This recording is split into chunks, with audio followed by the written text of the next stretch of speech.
आज की कहानी परिणाम। आरती चलो जल्दी से खाना निपटा लो। देखो आज काम वाली भी नहीं आई है, सारा काम खुद ही करना पड़ेगा। माया सबको खाने के लिए बुलाते हुए बोली। माया ने सबको खाना खिला दिया और आरती से बोली, आओ बेटा सबके जूठे बर्तन उठा लाओ, मैं फटाफट धुल दूंगी। मैं नहीं उठाऊंगी सबके जूठे बर्तन। जब सब लोग खाना खाकर उठ गए तो सभी लोग अपने बर्तन उठाकर खुद ही डाल दें, उसमें क्या बुराई है। ये क्या कह रही है तू? भला लड़के आदमी भी कहीं अपने खाए हुए बर्तन उठाते हैं, इसमें लड़की और लड़के वाली कौन सी बात हो गई? अपने जूठे बर्तन उठाने में कौन इन लोगों की इज्जत चली जाएगी? जिससे देखो उससे बहस करने लग जाती है। ससुराल जाएगी तब पता चलेगा। तभी दादी नाराज होती हुई बोल पड़ी, आप महिलाओं ने ना खुद ही अपना सम्मान दांव पर लगा रखा है। लड़का खाना नहीं बना सकता, जूठे बर्तन नहीं उठा सकता, कपड़े नहीं धुल सकता, बर्तन मांज नहीं सकता, साफ सफाई कर नहीं सकता। अरे भाई लड़का है तो क्यों ये सब काम कोई देखेगा तो कोई क्या कहेगा? हाय राम, लड़कों आदमियों से घर का सब काम करवाती हो, हाथ में नहाने के लिए कपड़े पकड़ाओ, हाथ में ही खाना पानी सब दो, और कभी थोड़ा सा भी बीमार पड़ जाए तो पूरी तीमारदारी, और औरत बीमार पड़ जाए तो बीमारी में ही घर का सारा काम करें। कितनी ज़्यादा भेदभाव की दीवारों में हम औरतों ने ही अपने चारों तरफ खड़ी कर रखी है। और रही बात दादी ससुराल की, तो जहाँ पर लड़का लड़की का भेदभाव हो उस घर में मुझे शादी भी नहीं करनी।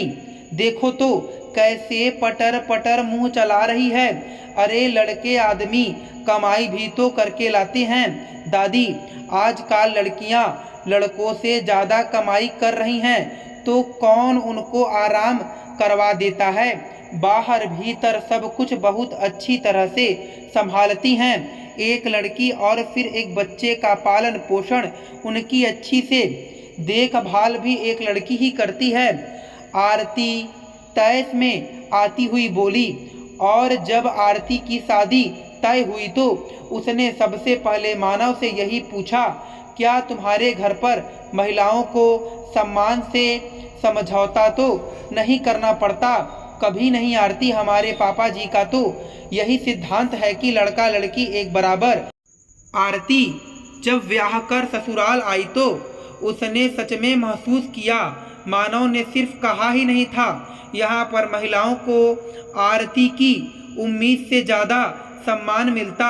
सभी लोग अपने अपने जूठे बर्तन खुद उठाकर सिंक में रखते, अपना सारा सामान खुद ही व्यवस्थित करते। किसी के ऊपर कोई अपनी सोच नहीं थोपता, कोई जबरदस्ती का बंधन नहीं, हर तरफ की आज़ादी। आरती को बहुत अच्छा लगा और अब वो मायके की तुलना ससुराल से करने लगी। कितना अंतर है दोनों जगह की सोच में। एक बार माया बहुत गंभीर रूप से बीमार पड़ गई, पूरे घर की व्यवस्था बिगड़ गई, क्योंकि घर के पुरुष तो कोई काम करना जानते ही नहीं थे और दादी भी बुजुर्ग थी, तो कितना काम संभालेंगी। अब वही दादी कहती, सही बात कहती थी आरती। आज हमें उन लड़का लड़की जैसी भेदभाव वाली बेकार की बातों का परिणाम भुगतना पड़ रहा है। काश हमने भी लड़कों आदमियों से घर के कामों में सहयोग लिया होता तो आज ये दिन ना देखना पड़ता। धन्यवाद दोस्तों, मैं आशा करता हूँ कि आपको यह कथा पसंद आई होगी। फिर मिलेंगे आपसे अगले वीडियो में। आप सभी का धन्यवाद।